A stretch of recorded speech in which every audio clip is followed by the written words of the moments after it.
And you may be watching Midday today on your phone, even as we hear countless news stories about how much we're stuck to our devices, with companies like Instagram announcing safety features or the state of California pushing legal limits on phones in schools. Where do we go from here? Joining me now is tech and privacy expert and the author of the new book, Restoring Our Sanity Online, a Revolutionary Social Framework, Mark Weinstein. I appreciate you joining us today, sir. Let's get right to it. What are the biggest threats we face to our online experiences? Well, Mark, and thank you. Hey, good morning, everybody. Listen, civil discourse, kids' mental health, democracy, critical thinking. These are all at stake right now, and we all know this. We see this with our own addiction to our phones, but we see what's happening to our kids, their mental health, their self-imaging. We've got massive problems, and we all know it, but we've got to fix it now. And it's time for us to take our power back. You didn't even mention what I hear from chiropractors about the neck issues from looking down at your phone too much. But let's get into some of these problems, because it seems like we hear especially about the risks for kids, and a lot of them come via social media. Absolutely. Listen, first of all, our kids are being, their thoughts are being manipulated. They're being targeted.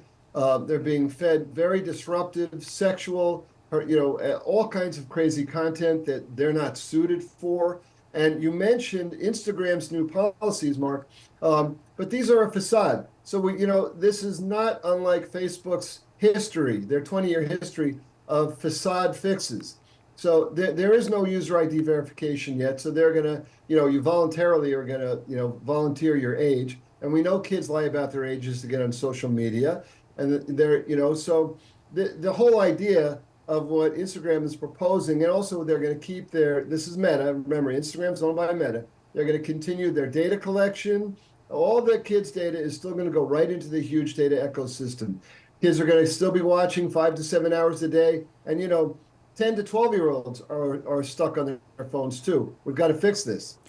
The Surgeon General has proposed warning labels on social media. It seems like government is starting to take notice. You've got KOSA legislation that is trying to limit kids' access to some of this content as well. Is that what it's going to take to actually move the needle?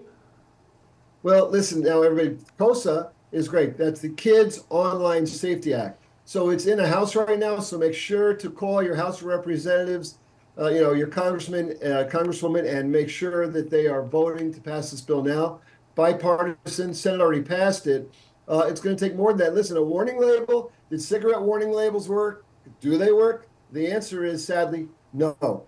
So I love that the Surgeon General is making big statements about we've got to stop kids until they're 13, and it'll be better if they're 16 getting on. We need legislation. And a warning label, remember, warning labels have the opposite effect. And if you're a 12 or a 13 or 14-year-old, you see something say, warning, this is bad for you, you're going to do it. So we need to go way beyond warning labels. And I'll tell you, in my book, in Restoring Our Sanity Online, one of the key pillars is user ID verification. So we need to know that your 13-year-old is talking to another 13-year-old, not a 50-year-old creep. And we need to keep kids under 13 off social media altogether. When it's all said and done, though, obviously we're focusing on kids because that's where some of these habits are born. And we know that the addiction to our devices is certainly real. We carry those habits later on in life. But whose responsibility do you think it is? Is it phone bans in schools? Is it the tech companies themselves?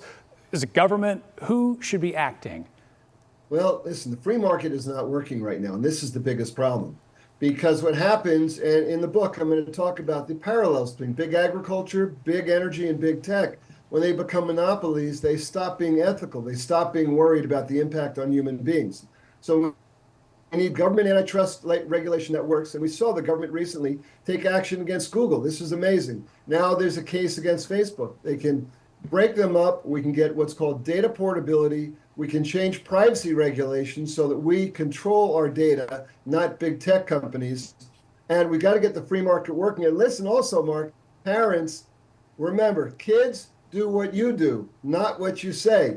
So if you're making rules about the phone, like not in the bedroom, not at the dinner table, not at school, 2 hours a day instead of 7, then you've got to follow the same rules. Role model for your kids, and we can fix this. And it's all in the book. It's all right here in Restoring Our Sanity Online. It's all here. Telling mom and dad to put down the phone is easier said than done, Mark. But again, those phone bans, look into them for our viewers out there. There's a lot of wisdom behind them for sure. Again, the book, as Mark mentioned, Restoring Our Sanity Online. I appreciate your expertise this morning, Mark Weinstein. Thank you. We can fix this. We can. We'll try.